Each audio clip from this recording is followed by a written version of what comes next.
Bom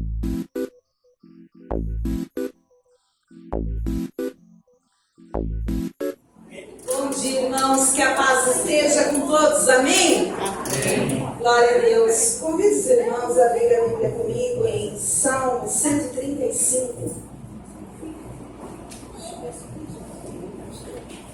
Salmos 135.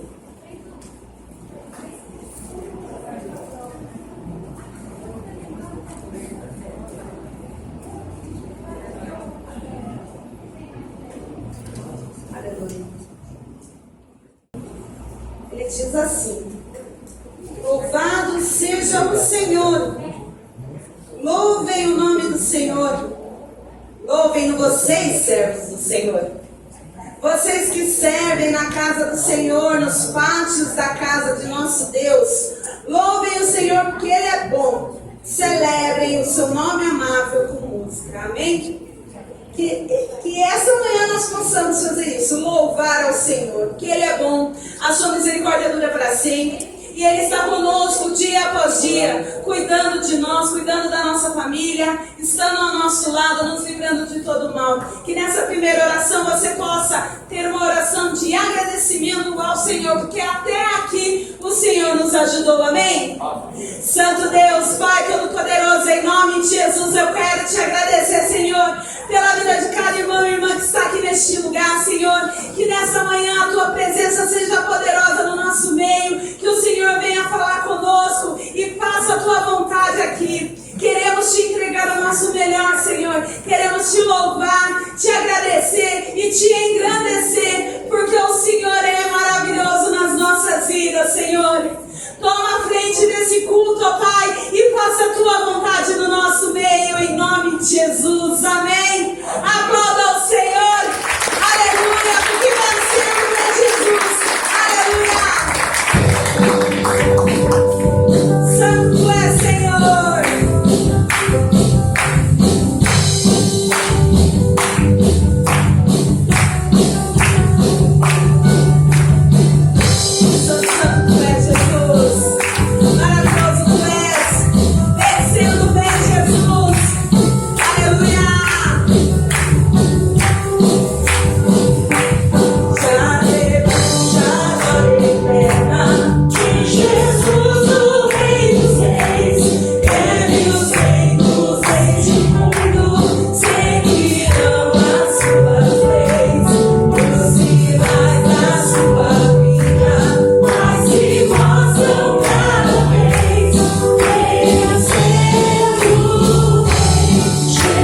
seu nome. Aqui Ele se faz presente, Ele está no nosso meio. Que nós possamos cantar o que é ser igreja nessa manhã. Aleluia. Estamos todos congregados aqui, certamente abençoados também. Há um clima, uma esfera de amor, uma força que se move entre nós.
Obrigado, Ministério de Música. Deus abençoe vocês. Hoje, sexto dia da nossa série de ministrações sobre as 7 cartas do Apocalipse. Hoje, Apocalipse 3, 7 a 13. Sexta carta à igreja de Filadélfia. Apocalipse capítulo 3, versículos 7 a 13, carta à igreja de Filadélfia. Diz assim a palavra de Deus: e ao anjo da igreja que está em Filadélfia escreve: isto diz o que é santo, o que é verdadeiro, o que tem a chave de Davi, o que abre e ninguém fecha, e fecha e ninguém abre. Eu sei as tuas obras. Eis que diante de ti pus uma porta aberta, e ninguém a pode fechar. Tendo pouca força, guardaste a minha palavra, e não negaste o meu nome. Eis que eu farei aos das sinagogas de Satanás, aos que se dizem judeus e não são, mas mentem, eis que eu farei que venham e adorem prostrado aos teus pés, e saibam que eu te amo. Como guardaste a palavra da minha paciência, também eu te guardarei da hora da tentação que há de vir sobre todo mundo para tentar os que habitam na terra. Eis que venho sem demora. Guarda o que tens, para que ninguém tome a tua coroa. A quem vencer, eu farei coluna no templo do meu Deus, e dele nunca sairá.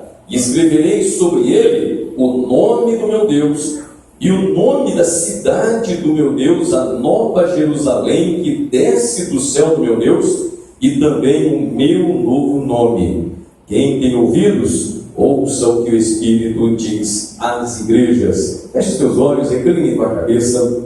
Senhor Deus, em nome de Jesus, queremos te dar graças, Senhor, por esta manhã, pela tua palavra, ó Deus, que é rica, poderosa, é como uma espada de dois fios, ó Deus, e também é apta para discernir as intenções do coração e os pensamentos, mas também, ó Deus, é a mesma palavra que nos edifica, que nos fortalece, Senhor, porque ela é viva e ela é eficaz na vida daquele que crê. Pedimos a Deus que esta palavra venha ao encontro de nossas reais necessidades, que ela não retorne ao céu vazia, sem descobrir com o propósito pela qual o Senhor a envia nesta manhã.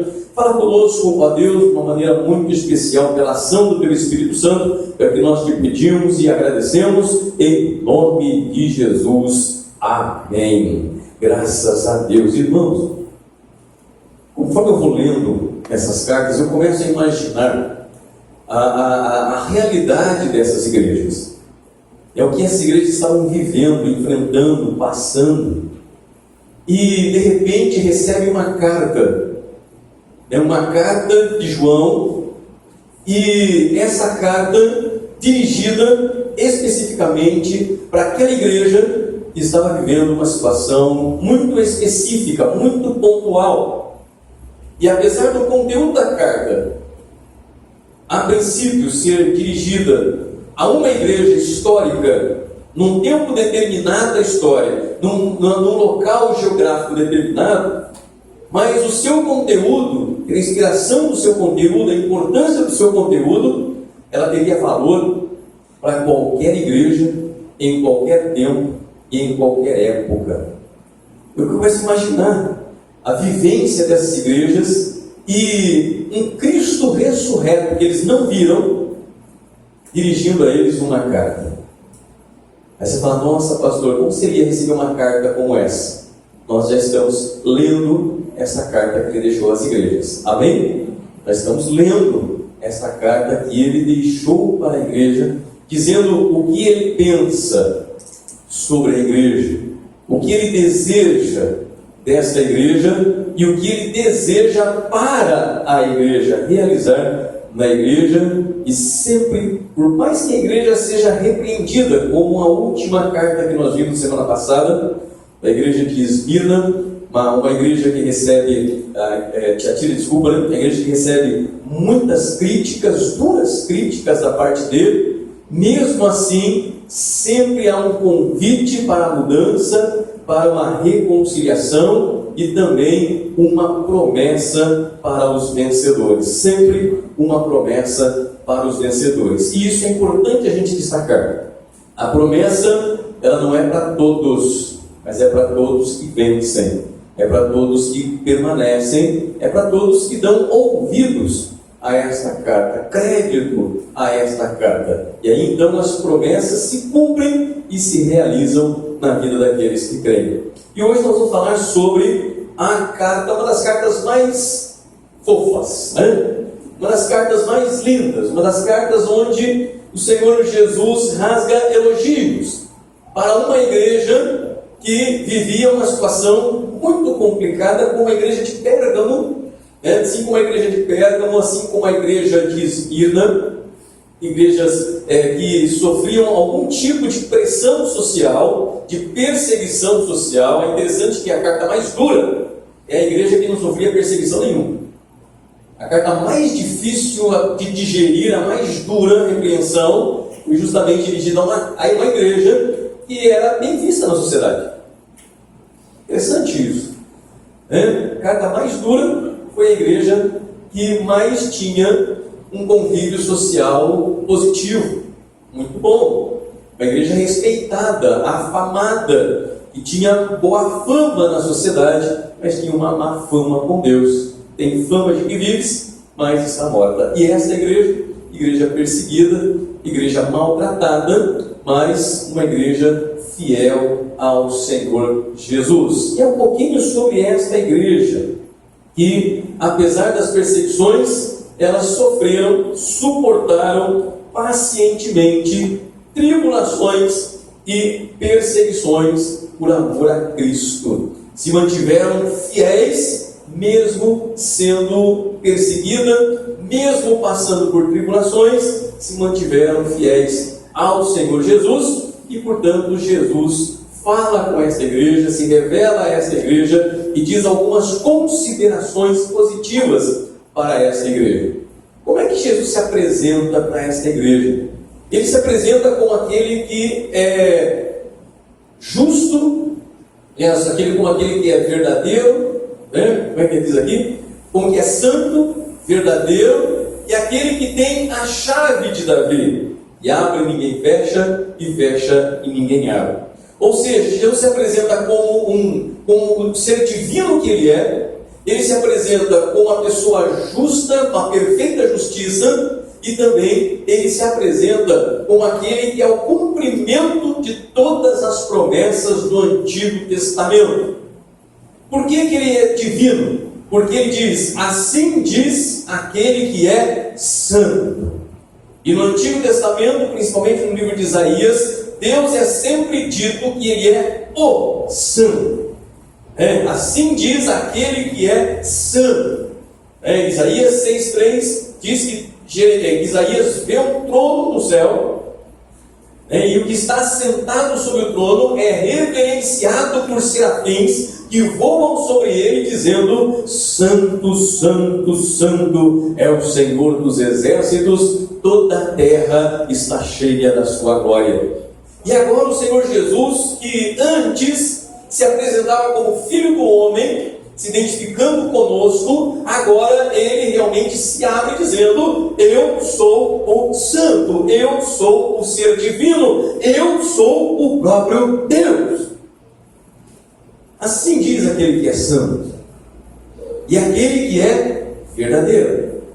A verdade em Deus tem a ver com a perfeita justiça, que abomina todo engano, abomina todo mal e abomina toda mentira. Por isso ele se apresenta como verdadeiro, como aquele que vai combater aqueles que mentem para tentar prejudicar a sua igreja. No verso 9 ele diz: e olha o que eu vou fazer para aqueles que se dizem judeus e não são, mas são da sinagoga de Satanás e mentem. Por isso ele se apresenta como aquele que é verdadeira, ou seja, aquele que é verdadeiro, aquele que é a verdadeira justiça, é a justiça perfeita. E aquele que diz: não tenha medo, não se preocupe com aqueles que se dizem judeus e não são, mas mentem, porque eu vou fazer justiça por vocês. Eu vou fazer justiça. Essa causa é minha.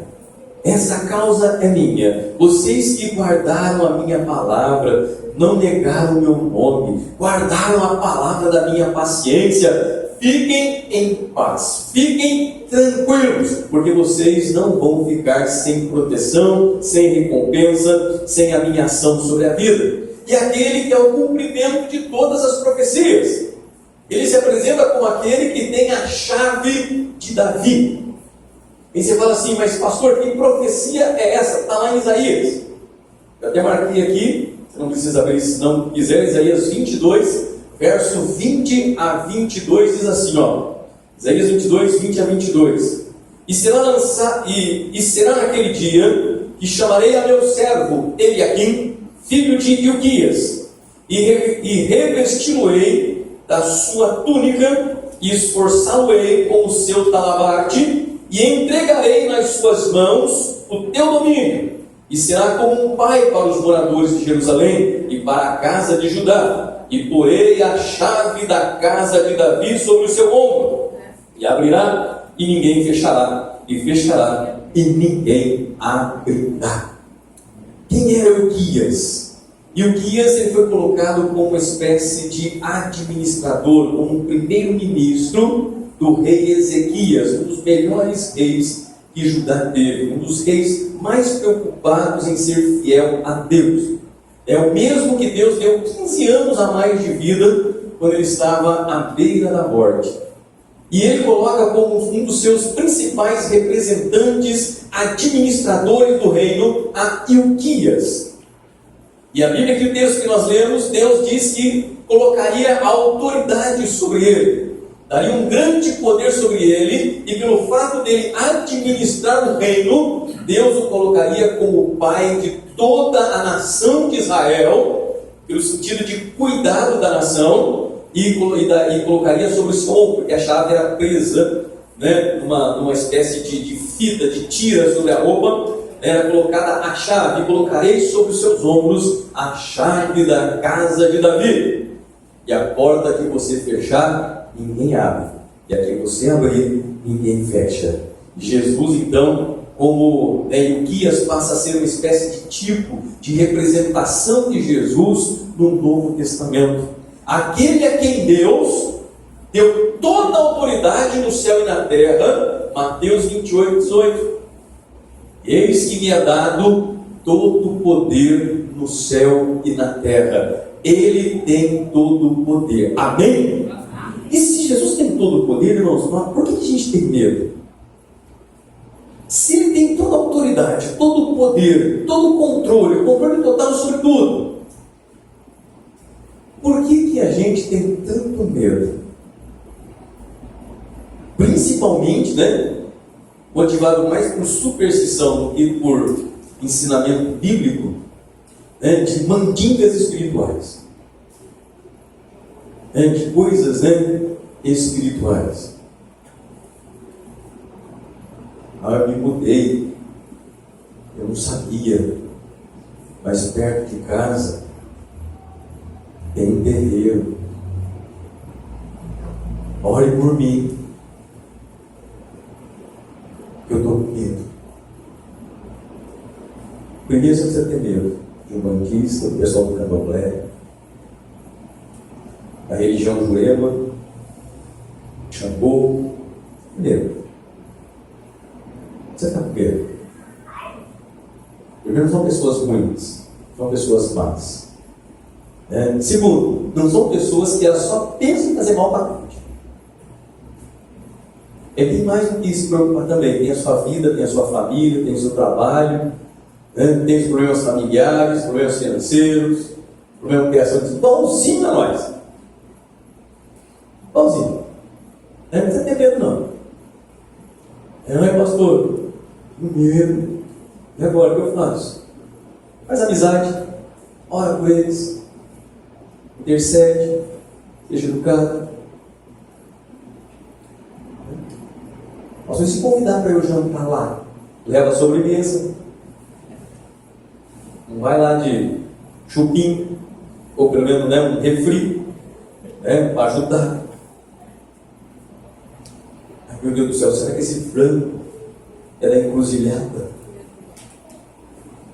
Será que nós estrinchar a coxa, eu vou escutar um grito? Será que eu estou comendo demônio? Irmão, que Deus é esse que a gente serve? Deus é esse que nós servimos, que é o santo, o verdadeiro, que tem a chave de Davi. Deixa a superstição de lado. Isso é mais superstição, é mais supersticioso do que bíblico. Do que bíblico. Creia mais em Deus, no poder de Deus, na graça de Deus, na unção de Deus sobre a sua vida, porque a porta está aberta. Amém? A porta está, e o dia vai ser fechada. Então aproveitemos a oportunidade. Já vou falar sobre essa porta enquanto está aberta, para não acontecer comigo e com você o que aconteceu com 5 daquelas 10 virgens da parábola de Mateus 25, 1 a 13. Porque o reino de Deus é semelhante a um noivo que vai casar e tem 10 virgens aguardando a passagem do noivo para seguir o cortejo até as festas de casamento. Mas 5 eram prudentes e 5 eram imprudentes, porque não sabiam a hora que o noivo ia chegar. Achavam que ia chegar numa hora, chegou numa outra que elas não esperavam. Mas 5 levaram azeite a mais e 5 não, só o suficiente para o momento em que acharam que o noivo chegaria. E as 5 acabaram dormindo. Demorou as 10, né? Dormiram, mas quando passou o cortejo, elas acordaram, e as prudentes que tinham azeite a mais, logo supriram o azeite da lamparina, e as outras imprudentes que não tinham mais o azeite, pediram azeite para as outras 10, para as outras 5. E as outras 5 disseram o seguinte: não dá. Porque se nós dermos o nosso para você, quem vai ficar sem somos nós.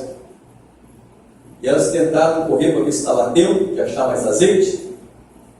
E quando chegaram na festa, bateram na porta: abre-nos, que a gente já chegou. E o porteiro disse: não pode entrar porque a festa já começou. Já começou. E Jesus está falando justamente nessas oportunidades. Agora a porta está fechada. Não tem mais como entrar. Irmãos, quantas pessoas pensam sempre em jogar as coisas espirituais adiante, para depois, para quando houver tempo, porque a gente vive um momento sem tempo. Comentava ontem com uma pessoa que disse para mim: pastor, como é que eu preciso estudar, mas eu não tenho tempo?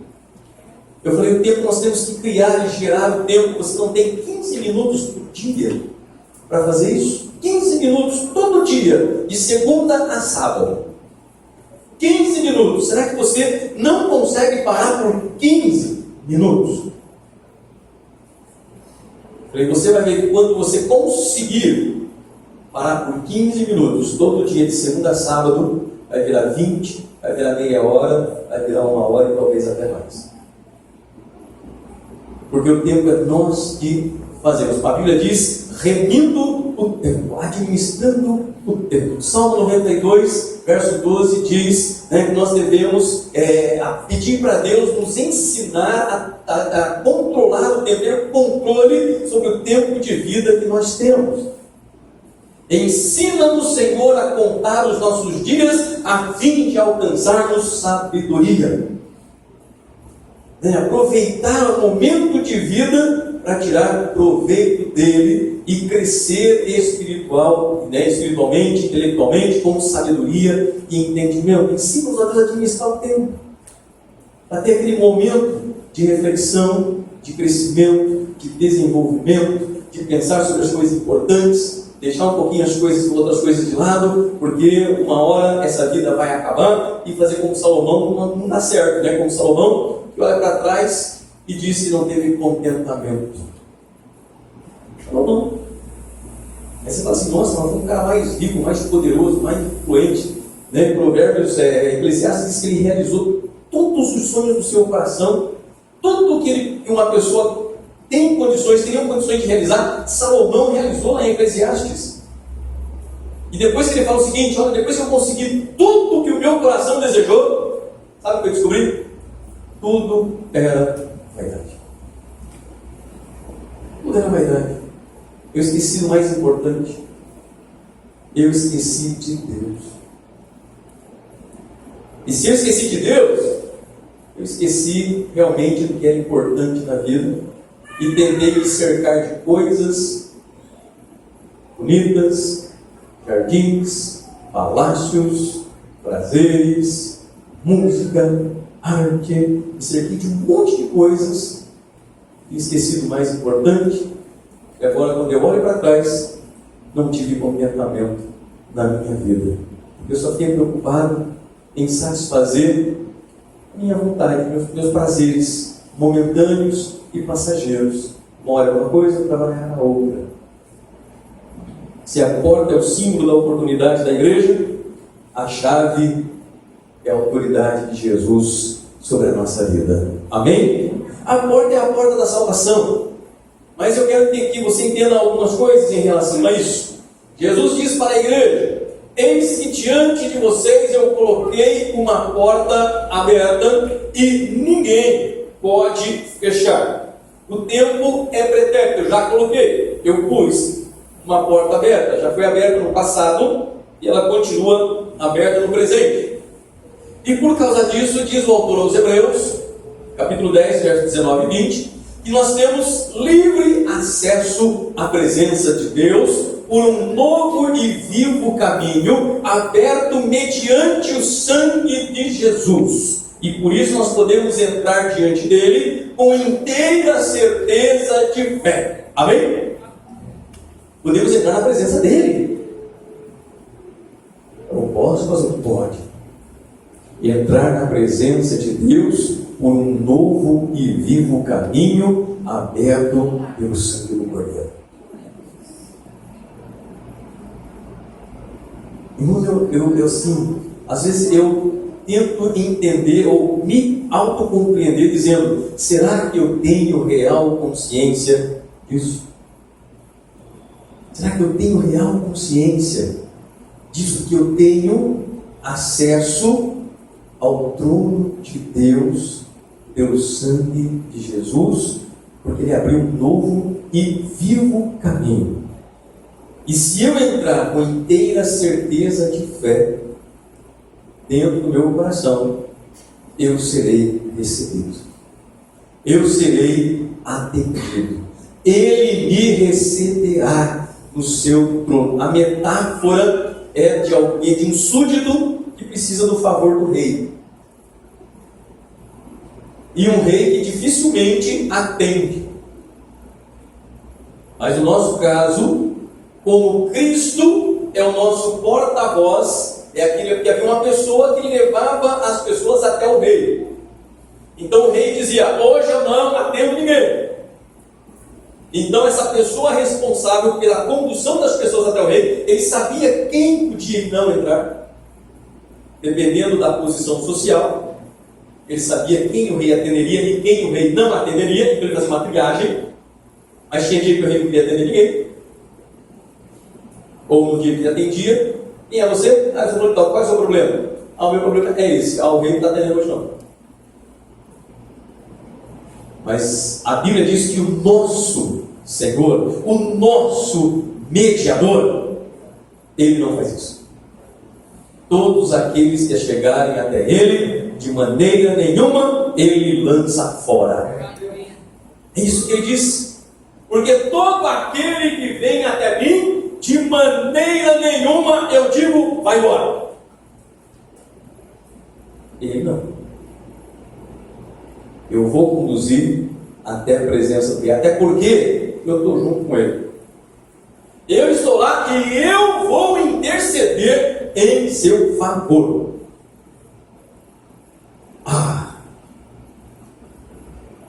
Meus irmãos, nós temos um Senhor que se compadece de nós, que se fez homem, nos entende, nos compreende e disse: estarei à destra de Deus intercedendo por vocês.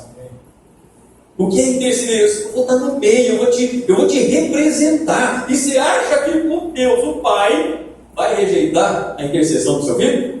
Por nós? Mas de jeito maneira. Irmãos, a palavra salvação, que a gente sempre tem a noção, né, da posse atual e futura da vida eterna, a gente pensa assim, né? Salvação é o quê? Eu creio em Jesus, sou salvo, tenho posse da salvação aqui, e que me garante a vida eterna depois que eu for embora. Então a gente tem essa ideia básica de salvação. Mas a palavra grega soteria, a palavra grega que significa salvação, ela não é só traduzida como vida eterna, como posse da salvação eterna. A palavra soteria, ela também significa cura. Qualquer tipo de cura. Ela significa livramento. Qualquer tipo de livramento. Ela significa consolo ou conforto. Qualquer tipo de conforto ou consolo. Ela significa segurança, no sentido de aquilo que faz dar tranquilidade para a nossa vida. A porta que Jesus nos abre e ninguém pode fechar é justamente a porta que, se nós passarmos por ela, nós receberemos a cura, a libertação, o consolo e a segurança necessária para sermos abençoados, protegidos e guardados, mesmo diante das piores situações que venhamos a enfrentar. Essa é a oportunidade que Ele nos dá. Você quer ser seguro? Você quer ser curado? Você quer ser consolado? Você quer ser amparado? Você quer ser liberto? A porta está aberta. Isso tem a ver com a soma de todos os benefícios e de todas as bênçãos que o crente pode desfrutar, tanto no presente quanto no futuro. É a somatória de todos os benefícios e as bênçãos decorrentes da vida com Cristo. Mas, pastor, eu estou passando dificuldade. Vamos falar sobre isso. Eu estou passando por dificuldade. Já vamos falar sobre isso. Mas antes, aqueles de nós que somos frequentadores de igreja, precisamos estar atentos a uma das palavras mais solenes, mais importantes que Jesus deixou para os seus seguidores, lá em Lucas, capítulo 13, versículos 24 a 28, nossa, lá no Antigo Testamento. Lucas 13, 24 a 28. Irmãos, essas palavras têm tudo a ver com o que nós estamos vendo aqui nessa carta à igreja de Filadélfia. Lucas 13, achei, 24 a 28. Olha o que Jesus diz para os seus seguidores sobre a porta estreita. Tem Mateus, que é a mais conhecida, mas tem essa de Lucas, que é um pouco diferente. Lucas escreve ela um pouco diferente. Diz assim, porfiai por entrar pela porta estreita, porque eu vos digo que muitos procurarão entrar, mas não poderão. Quando o pai de família se levantar e fechar a porta, trancar a porta, e começardes a estar de fora, e bater a porta, dizendo: Senhor, Senhor, abre-nos. E respondendo ele, vos disser: não sei de onde vocês são. Então começareis a dizer: temos comido e bebido na tua presença, e tu tens ensinado nas nossas ruas. E ele vos responderá: digo-vos que não sei de onde vós sois. Apartai-vos de mim, vós todos os que praticais iniquidade. Ali haverá choro e ranger de dentes, quando virdes Abraão, Isaque e Jacó e todos os profetas no reino de Deus, e vocês do lado de fora. Palavras admoestadoras do Senhor Jesus. Entrai pela porta estreita, porque muitos vão tentar entrar por ela, mas não vão conseguir. E quando o pai de família fechar a porta, e vocês vierem para bater, dizendo: mas Senhor, abra-nos a porta, porque nós comíamos com o Senhor na mesa, nós ouvíamos os seus ensinamentos quando o Senhor passava nas ruas, nós íamos atrás para ouvir, e ele vai dizer lá de dentro: não sei aonde vocês são. Mas nós participávamos da ceia na igreja, a gente escutava as pregações. Daí? Eu não conheço. Minha casa sempre esteve aberta para qualquer um. Mas eu não lembro de vocês virem bater papo comigo, conversar comigo, inquirir sobre os ensinamentos, guardá-los, dar atenção a eles, dar crédito a eles. Vocês comeram o pão, beberam o vinho. Vocês ouviram, mas eu não sei quem vocês são. Não conheço vocês. E ele vai responder: não sei de onde vocês são, apartai-vos de mim, vós que praticais a iniquidade. Pastor, o que é iniquidade? Iniquidade é o desequilíbrio moral. Iniquidade é desequilíbrio moral. Equidade é ser justo. Equidade tem a ver com justiça, é o equilíbrio das coisas justas. Isso tem a ver com o quê, pastor? Tem a ver com partilha, com generosidade, com amor ao próximo, com cuidado do outro. É nesse sentido, no sentido de fazer ao outro aquilo que você gostaria que o outro fizesse naquela mesma situação. Então isso é ser, é agir de acordo com a equidade, é ser justo. Se eu tenho, por que não partilhar com aquele que não tem? E eu não estou falando só de bens, mas de qualquer coisa, mesmo afeto, mesmo atenção, ou qualquer coisa do tipo. Então, é agir com equidade. Iniquidade é justamente o desprezo do outro, é a não importância com o outro. Eu não estou nem aí com o outro, o problema é dele. É como a parábola do rico e do Lázaro. Enquanto o rico se regalava, se fartava, o Lázaro pegava os restos que caía da mesa. Pegava o resto que ia da mesa. Significa que ele estava próximo. Enquanto o rico estava comendo, se esbaldando, se empanturrando, passando mal de tanto comer, o pobre que estava ali, perto da sua casa, lembrando que tinha cerca, dentro da casa nem porta tinham, tendas, portas de tecido que ficavam abertas, e as pessoas ficavam ali na porta para esperar, quem sabe, um resto de comida. E era isso que acontecia. E Jesus disse: o Lázaro foi conduzido ao seio de Abraão, o rico jogado no inferno. Porque era rico? Não, porque era mesquinho, avarento, ganancioso, sem nenhum tipo de misericórdia e compaixão. Ou seja, ele era iníquo. Era uma pessoa ruim? Não disse que ele era uma pessoa imoral, uma pessoa ruim, no sentido que a gente entende. Mas era uma pessoa sem nenhum coração em relação ao outro. Ele vê, mas não enxerga. Ele olha, mas ele não consegue ver o sofrimento do outro. Portanto, ele não equilibra as coisas. Ou seja, eu tenho comida sobrando, vou dar um pouco para este mendigo que não tem absolutamente nada. Essa é a ideia que Jesus quer passar. Quer ser crente?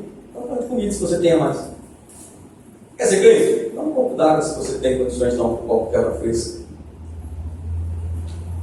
Tem camisa a mais? Não, aqui não tem nada. Mas não é simplesmente, irmãos, pegar o que não usa mais e tudo mais. É muito bom, porque tem coisas boas, né? Não usou uma vez, duas, não quer mais. Mas a ideia é de você pegar algo que você gosta. E não algo que você não quer mais. Não é algo que a gente não quer mais. Não quer mais, eu vou doar. Ótimo, bom, e alguém vai usar. Mas o que Jesus está dizendo é o seguinte: tem algo que para você tem algum valor, que seja importante para você, que te custe alguma coisa, mas que você sabe que mesmo que você tenha um apego com aquilo, você sabe que não vai te fazer falta. Muito pelo contrário, é melhor que alguém esteja usando, usufruindo e aproveitando do que ficar guardando.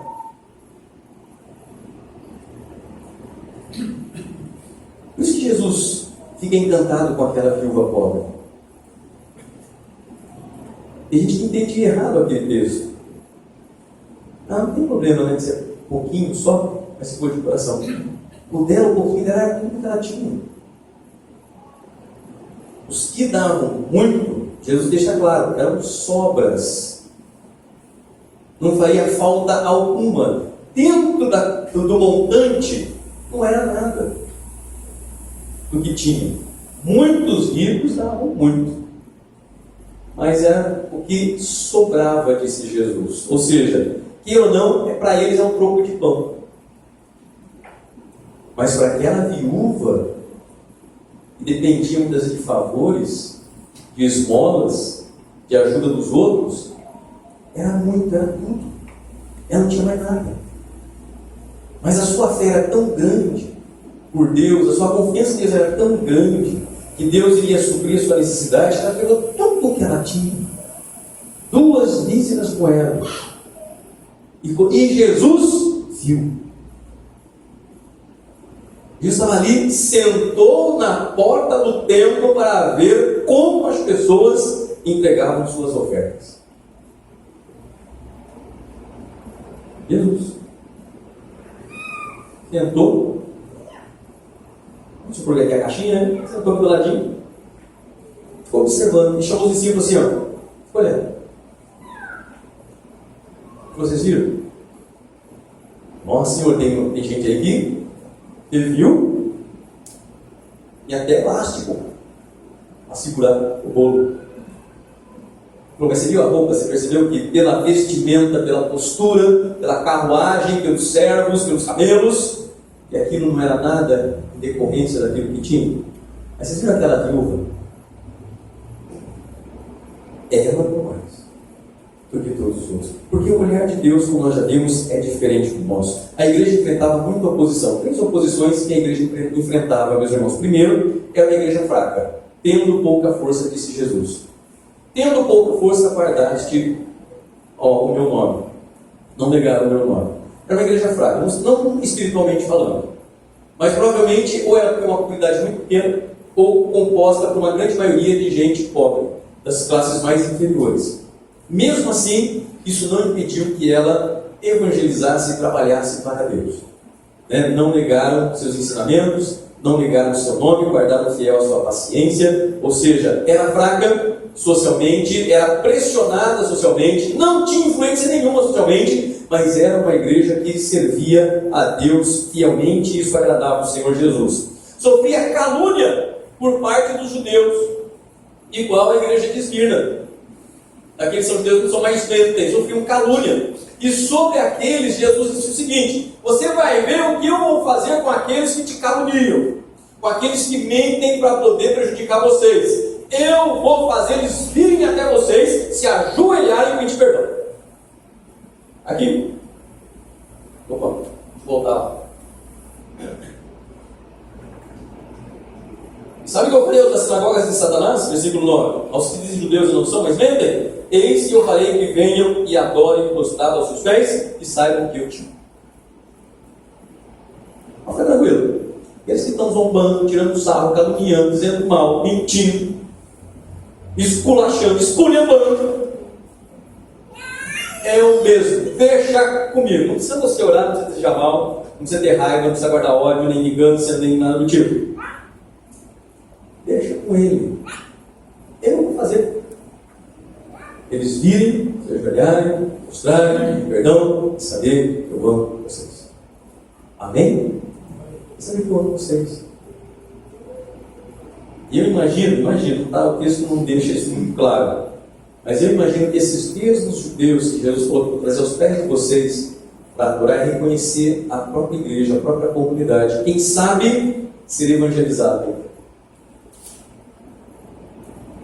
É uma dedução que eu tenho no texto, não está escrito claramente, mas eu acredito que isso possa acontecer. Diferente daquela outra sinagoga de Satanás que o Senhor ia destruir, essa serviço vai vir aos pés de adorar e saber que vocês vai reconhecer o amor de Cristo por aquela comunidade. E a terceira tribulação, dificuldade, que é futura, ameaça de futura tribulação. Eu te guardarei da provação que há de vir sobre vós e sobre toda a terra. Eu vou guardar vocês das tribulações que vão vir até sobre vocês e também sobre toda a terra. Eu vou guardar, eu vou proteger vocês das tribulações futuras. Jesus está dizendo o seguinte: vão vir situações difíceis. Vocês terão que enfrentar situações muito complicadas e difíceis lá para frente. Mas, assim como vocês guardaram a palavra da minha paciência, eu também vou guardar vocês. Se eu cuido das coisas de Deus, Deus guarda e cuida das minhas coisas. Amém? Amém. É lógica. É lógica de Deus. já que vocês guardaram a palavra da minha paciência, a paciência tem a ver com esperança, perseverança, vocês foram perseverantes, pacientes, esperançosos, eu também vou guardar vocês, vou proteger vocês, vou salvar vocês, tenham certeza disso. E por último, a recompensa. Toda carta tem recompensa. Primeiro, uma última admoestação, que você recebeu, guarda até o dia que eu volto. O Evangelho e o Espírito Santo, da outra carta, a mesma coisa, só que lá fala aqui, né, aquilo que você recebeu, você guarda. Para a igreja aqui de Filadélfia é a mesma coisa. Então, somente o que você recebeu, guarda até o que eu venha, para que ninguém roube a tua coroa. Não deixa que as pessoas tirem você do caminho. Não permita que problemas, situações difíceis ou pessoas complicadas tirem você da presença de Deus. Guarda o que você tem e que ninguém roube a tua coroa. E aí então, né, ele promete ao vencedor transformá-lo como coluna, né, do templo de Deus. Ou seja, algo firme, uma base sólida. Quem vencer vai ser coluna do templo do meu Deus. Vai ter firmeza, vai ser confirmado em firmeza e nunca mais será abalado. E vou colocar 3 nomes, vou marcar 3 nomes nessa coluna. Jesus vai colocar lá, não sei se ele vai escrever com um ponteiro ou ele vai pichar. Bem bonito, um grafite na coluna. Primeiro, o nome do meu Deus, verso 12. Vou escrever nela o nome do meu Deus. Segundo, o nome da cidade do meu Deus, a Nova Jerusalém. E terceiro, o meu novo nome. Isso significa que o Senhor vai confirmar a mim e a você, a todos os crentes que passarem pela porta, como sendo de Deus, do povo de Deus e do próprio Cristo. Confirmado, vai ter isso escrito nele, né? Que pertence a Deus, ao povo de Deus e me pertence também, e eu vou colocar como coluna, vou dar firmeza. Irmãos, Salmo 125, 1 e 2. Os que confiam no Senhor são como os montes de Sião, que não se abalam, mas permanecem para sempre. Pois assim como os montes estão em volta de Jerusalém, assim o Senhor em volta do seu povo. Amém? Amém. Então se coloque de pé. O Senhor nos convida a passarmos por esta porta, a enfrentarmos as dificuldades, os problemas e tribulações, a permanecermos firmes até o fim, e então, como prêmio da vitória, o Senhor nos concederá as mais ricas bênçãos, tanto aqui quanto na eternidade, confirmando a nossa posição, e a recompensa é maravilhosa. Amém? Vale muito a pena. Feche os teus olhos, recline a cabeça, falemos com Deus. Pai eterno, em nome de Jesus, queremos te dar graças, Senhor, por este momento, por esta manhã. E, ó Pai, oramos, ó Deus, ao Senhor, buscando a tua face, ó Altíssimo. Muito obrigado, Senhor, porque o Senhor continua falando à igreja, o Senhor continua se revelando à igreja, o Senhor continua ensinando à igreja, ó Deus, como ela deve agir, proceder e o que o Senhor tem reservado para os vencedores. Pai amado, em nome de Jesus, que é a oportunidade que ainda está aberta, que ainda foi lançada, que nós possamos, ó Deus, adentrar por essa porta e desfrutar, ó Deus, dos benefícios e bênçãos reservados, ó Deus, a cada um de nós. O Senhor disse lá em João 10, versículo 9: eu sou a porta, eu sou a porta das minhas ovelhas, e todos aqueles que passarem por mim salvar-se-ão e encontrarão pastagens. E ó Deus, é nesta fé, é nesta crença, é nesta certeza que nós, ó Deus, adentramos esta porta e pedimos a Deus a força que vem do alto, para poder, ó Deus, guardar a tua palavra e o teu nome, e também, ó Deus, a paciência, a perseverança e esperança de saber que o Senhor é quem cuida de nós. Meu Deus, que o Senhor possa abençoar a tua igreja de uma maneira muito especial e esplendorosa.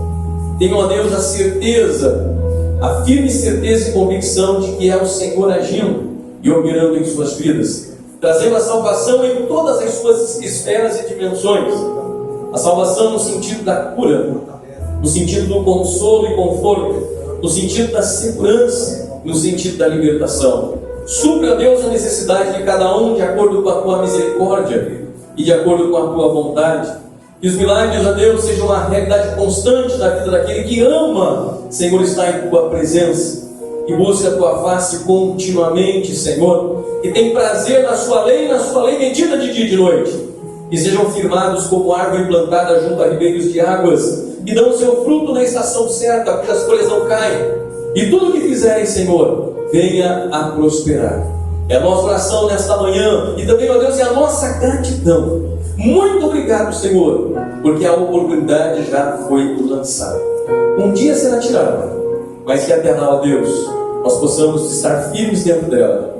E também, ó Deus, trazendo outros, convidando outros, ó Pai, para passarem por esta mesma porta e receberem, ó Deus, a mesma alegria, o mesmo cuidado, o mesmo carinho, o mesmo amor, a mesma libertação, a mesma segurança, a mesma libertação, em nome de Jesus. Amém. Louvemos ao Senhor.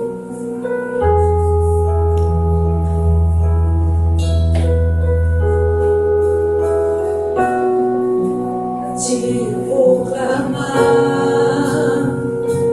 pois tudo vem de ti, e tudo está em ti.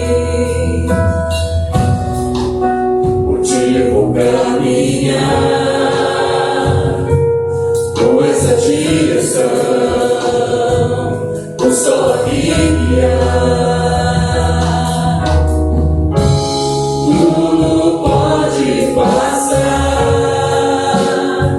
seu amor jamais me deixará. Sempre há de existir nova manhã preparado pra mim, preparado pra mim, preparado pra mim.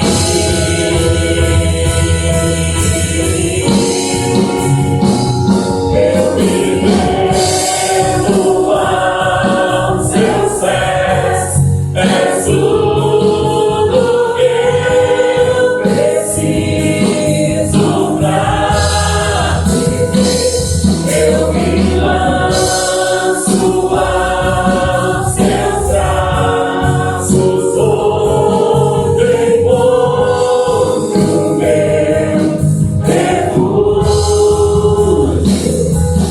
Jesus.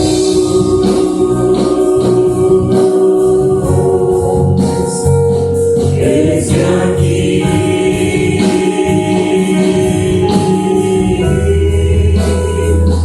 Jesus.